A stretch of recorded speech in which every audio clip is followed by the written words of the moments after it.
anyone. Robert, you don't understand that you're just as guilty if you know who did it and you're not saying nothing. That's guilty by association. Like, what part of that is not clicking for you? A teenage girl is collapsed on the pavement in front of a residential road in Marion County, Florida, blood pooling beneath her skull, still breathing but unconscious, gurgling on the fluid filling her airway. A neighbor who heard what sounded like a vehicle striking his dumpster stepped outside to investigate and found her there. On her side, brown hair matted with blood, no identification, no conscious response, no visible entry wound, just a catastrophic depression at the rear of her skull, consistent with a close-range gunshot. He called emergency services, fumbling through the description while a dispatcher walked him through, turning her onto her side so she wouldn't aspirate. She looked maybe 15. She was actually 16. Her name was Layla Silvernail, and at that moment, the deputies converging on Marion County had no reason to believe she was anything other than a lone victim of an unknown shooter in an isolated incident. That assumption would hold for approximately 48 hours. By the time it collapsed entirely, 2 more bodies would be recovered. A car would be found half submerged in a retention pond with a corpse locked inside the trunk. And 3 juveniles, the oldest 17, the youngest just 12 years old, would be seated in separate interrogation rooms, each constructing a version of events in which every other person in that vehicle pulled the trigger, and none of them ever did. The sequence of events that produced the scene on that Marion County road began hours earlier on the final night of March 2023 and continued into the first hours of April. 6 teenagers climbed into the same car. They were connected through overlapping friendships and shared social circles in and around the rural communities outside Ocala. By the time the sun rose on April 1st, 3 of them were dead or dying, executed by the other 3. What investigators pieced together over the following days through surveillance footage, cell phone data, physical evidence, anonymous tips, and eventually the interrogations themselves was a case that required no manufactured suspense because every factual layer it revealed was more staggering than the one before it. The neighbor who called 911 that night, the one who found Layla, described hearing a sequence of sounds he initially rationalized away. Muffled pops, 4 or 5 of them, soft enough that he assumed it wasn't gunfire, followed by the definitive crash of a vehicle colliding with his dumpster. He looked out his window and saw the car. When he walked outside, he witnessed a single male figure, slender, approximately 5 feet tall, wearing a hat, sprint away from the vehicle toward the road, then double back toward the car, hesitate, and flee again into the neighboring park. He shouted at the figure. The figure didn't stop. The neighbor then discovered Layla. He never saw the car's other occupants. He didn't yet know there were any. He didn't know the car was a mobile crime scene with additional victims still inside it. Layla was airlifted and transferred to a hospital where she would not survive. The investigation had barely opened when, on April 1st, a second victim was located in a drainage ditch approximately half a mile from where Layla had been found. Michael Hodo Jr., 17 years old, had also been shot in the head. He was deceased. The following day, April 2nd, authorities recovered the vehicle that Layla had been driving, or that had at minimum been associated with the scene. It was partially submerged in a retention pond. When investigators searched it, they found the body of 16-year-old Camille Quarles locked inside the trunk. 3 victims, 3 gunshot wounds to the head, a car deliberately driven into water. This was not spontaneous violence.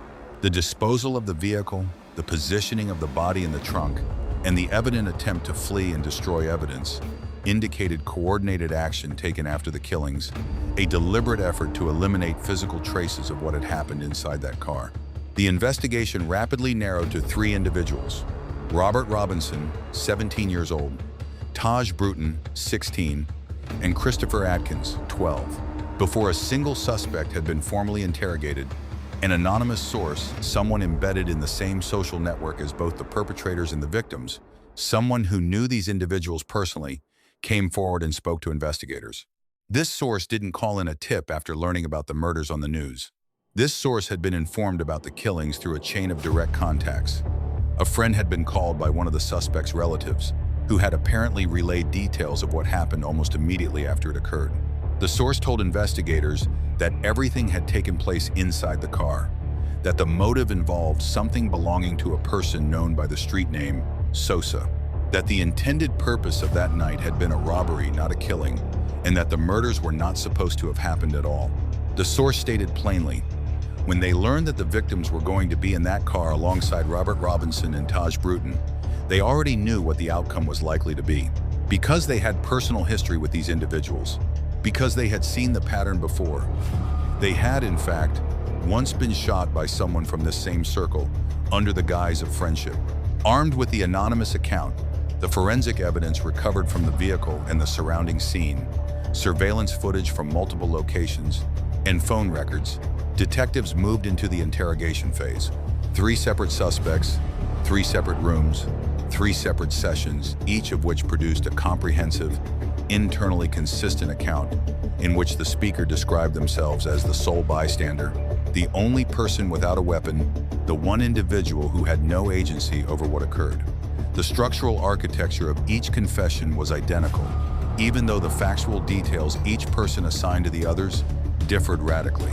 The coherence of the self-exculpatory framing across all 3 accounts was, in itself, one of the most revealing aspects of the entire case.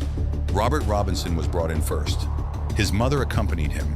Detectives had encountered Robert before, several months earlier, in connection with a separate violent incident, one he hadn't personally committed but had been in close proximity to within hours of its occurrence. At that prior meeting, investigators had warned him explicitly about the trajectory his associations were putting him on. They noted the gang-affiliated tattoo visible on his hand. They told him what guilt by proximity meant legally. That earlier conversation established a baseline with Robinson, a documented warning he had received, acknowledged, and subsequently ignored. When detectives sat him down now, they walked him through a list of crimes they were investigating: a vehicle theft, a burglary, a robbery, and a triple homicide. Robert's mother responded to the theft and robbery with recognition, even a degree of resigned tolerance. She described her son as someone who had sticky fingers, never violent. The word murder produced an entirely different reaction from both of them. A wall of denial, a refusal to process the framing, a demand that investigators clarify what they were even alleging. Detectives didn't challenge the wall head-on. Instead, they used a technique that is among the most effective tools in extended interrogation. They started with the smallest, verifiable admission and used the momentum of that honesty to carry the conversation forward. They asked Robert about a stolen recreational vehicle, a John Deere side-by-side, and informed him, casually, that he had been captured on surveillance footage at the scene of that theft. Robert confirmed it. He admitted he was present. He insisted he hadn't personally driven the stolen vehicle, but acknowledged he'd watched it happen. The detective's response was measured, almost warm. That was the first honest thing Robert had told them all day, and they appreciated it. Small admission, small reward, forward momentum. The pattern was set. Approximately 3 hours before the murders, the same group had committed an armed robbery in a forest area nearby. A man had arranged to purchase a firearm from someone in the group, someone referred to throughout the interrogations and related conversations by the nickname 35. He arrived with $200 in cash, got into the vehicle. The transaction did not proceed as a sale. Instead, the money was taken from him, and when the man attempted to exit the car and leave, the 12-year-old Christopher Atkins discharged a weapon at him. Robert confirmed this during the interrogation, without being directly pressed on it. He identified the robbery victim, confirmed the presence of the firearm, confirmed that a shot was fired. At 7 in the evening, this group had robbed a man at gunpoint, and one of them had opened fire. 3 hours later, 3 of their companions were dead. The escalation from robbery to homicide within a single night, involving juveniles as young as 12, was the framework into which everything else the investigation produced had to be placed. When the detective eventually steered the conversation toward the murders themselves, Robert deployed the script. He denied any knowledge of the killings. He denied being present when anyone was shot. He insisted his phone records would confirm his alibi. He referenced a curfew of 6:30 and claimed to have been home all evening after seeing Sosa only once earlier in the day.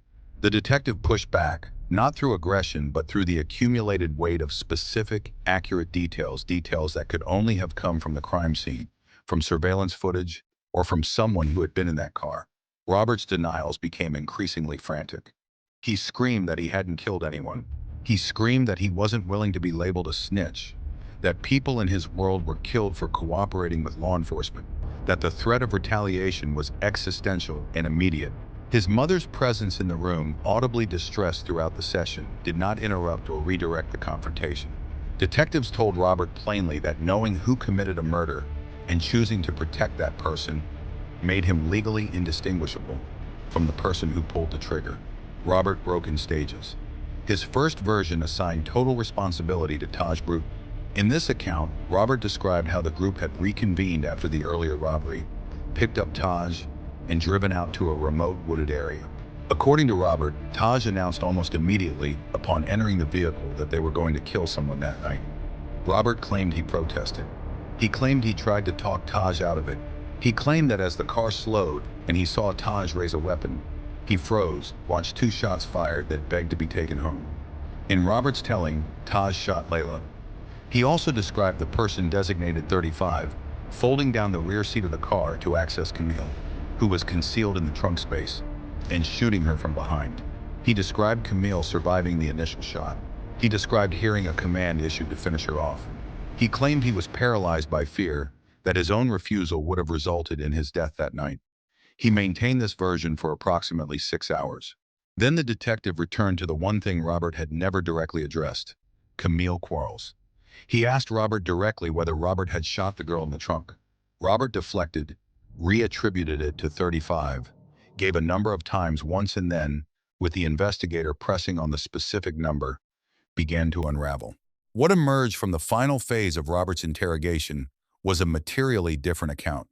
In this version, Taj Bruton drew first and shot the male victim, Michael Hodo. Robert himself raised his weapon and attempted to shoot Layla, but the firearm misfired, failing to discharge. He racked the slide to chamber around and fired successfully. Then, 35 folded the rear seat forward and shot Camille, who was still alive in the trunk. When Camille did not immediately die, a command was issued: finish her, and Robert shot her once to complete the killing. 7 hours of categorical denial, followed by a precise, sequenced, first-person account of participation in 3 executions. After the confession, Robert voluntarily continued talking. His mother had instructed him to stop. He overrode her and kept going, describing what the group did after the shootings. They drove to a lake. They parked the car near the water. They stripped off their blood-stained clothing and handed it over. The garments went to Taj, who carried them along with the firearms in a backpack, and Robert believed burned them afterward. Robert and 35 walked home separately through the dark, covering the distance back to their neighborhood in their underwear in the early hours of April 1st. 2 teenagers, moving through the streets of Apopka past midnight, having just executed 3 people who had gotten into a car with them expecting to smoke marijuana and drive around. Robert's version of events placed Taj at the center of the planning, positioned 35 as the primary shooter, and cast Robert himself as a reluctant participant who fired only under direct threat and command. In every retelling, someone else always moved first. Taj Bruton's interrogation unfolded differently in its opening phase. Unlike Robert, who spent the first 6 hours constructing denials brick by brick, Taj began talking almost immediately with apparent willingness. He established his relationship with the victims. Knew Layla from school, had been enrolled at the same institution before being expelled, had been late to classes regularly, had skipped often. He described being called that evening and told to come along, that the group was going to smoke and drive around. He said he had no advanced knowledge of any plan. He described the car's seating arrangement: Layla driving, himself in the back seat behind her, Robert in the middle of the rear, and 35 positioned behind Layla's seat. He said that at some point during the drive, someone in the car announced a plan to commit another robbery, this time targeting a dirt bike, and that Taj, who was already wanted on outstanding warrants and terrified of further legal exposure, demanded to be dropped off immediately. He said the car didn't stop, that they refused to let him out, and that eventually he reached an area with cell phone reception, walked until his phone connected, and called his girlfriend to come collect him. He said she picked him up and took him home. He said the last people he saw with the victims were Robert and 35. He said he had no idea what happened after he left. The problem was physical evidence: fingerprints, DNA, cell location data, and surveillance footage collectively contradicted the claim that Taj had been dropped off and walked away before anything happened. When investigators brought him back in and informed him that both Robert and 35 had identified him as the architect of the entire plan, that they described him as the one who had pre-planned the killings, who had forced them to participate, who had announced the intent to murder the victims. Before entering the car, Taj's composure cracked in a specific and revealing way. He didn't offer a confident rebuttal. He asked for protective custody. He said that telling the full story would get him killed, not a vague street-level threat, but a specific structured coercion he claimed had been operating since the night of the murders. He said the people responsible had identified his girlfriend, his mother, his aunt, and his sister by name and appearance. He said he had been instructed to take responsibility for all 3 murders, to walk into the police station and confess alone, so that the others would go free. He said the death threats directed at his girlfriend had been ongoing since the killings. He asked whether, after telling the truth, he could be placed in protective custody within the jail system. The detective agreed. What followed was Taj's second account, materially different from the first. In this version, he had never been dropped off. He had been present in the car the entire time. He still insisted he had no weapon and never touched a firearm, but he confirmed witnessing the sequence of events from inside the vehicle. In Taj's retelling, Robert was the one who announced the plan. Robert stated directly, according to Taj, that he intended to rob the occupants of the car and that if they resisted, he would kill them. Taj said Sosa and Layla refused to comply with the robbery demands, stated they were not getting out of the car, were not surrendering their possessions, were willing to be shot before giving anything up. In response to that resistance, the shooting began. 35 shot the male victim from the rear seat. Robert, positioned diagonally behind Layla in the driver's seat, raised his weapon and fired at her. His gun failed to discharge on the first attempt. He racked it and fired again. The rear seat was folded down to access the trunk space, and Camille, who had been concealed there throughout the drive, was shot but survived the initial wound. She was then shot a second time, and she died. Taj confirmed the gun malfunction. He confirmed the execution of Camille. He confirmed, in structural terms, everything that Robert had ultimately admitted to, except that in Taj's version, he never touched a weapon, never fired a shot, and remained in the vehicle only because Robert and 35 had guns pointed at him and would have killed him if he tried to flee. He described being frozen in the rear seat, watching 3 people he knew die within feet of him, unable to run because the shooters were armed and had already demonstrated they would use those weapons. He described the aftermath, the drive to the lake, the disposal of the car, the bloodied clothing, but maintained throughout that his involvement had been involuntary, that every action he took after the murders was driven by survival instinct and the immediate threat of being killed himself. Robert says Taj planned everything. Taj says Robert planned everything. Both identify the 12-year-old as having fired at least 1 shot. Both claim the role of unwilling participant. Both swear, under extended questioning, that the other was the dominant force in the car that night. Christopher Atkins was 12 years old when investigators brought him in. Before the questioning began, the detective walked him through a basic demonstration of the difference between truth and falsehood, using an example about a child drawing on walls with a crayon, asking Christopher whether a denial in that context would constitute truth or deception. Christopher answered correctly both times. A homicide detective conducting an elementary moral reasoning exercise with a child before asking that child about 3 executions. The surreal compression of those 2 realities into a single interrogation room is not a rhetorical device. It is a factual description of what occurred. Investigators informed Christopher that Robert Robinson had already spoken at length, and that significant portions of what Robert said directed attention toward Christopher specifically. The detective identified Robert by his street name, confirmed that he and Christopher were acquainted, and described Robert's account as detailed and pointing directly at what Christopher had done. Christopher's initial response was a prepared narrative. Vague, no names, timeline focused on the early evening hours before any of the relevant events.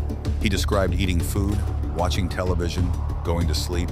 The detective listened to the entire recitation, then calmly told Christopher that what he had just heard sounded like something a 12-year-old had rehearsed in the days since the murders, sitting with the knowledge of what happened and trying to construct a story that kept him outside it. He told Christopher he wasn't angry about the lie.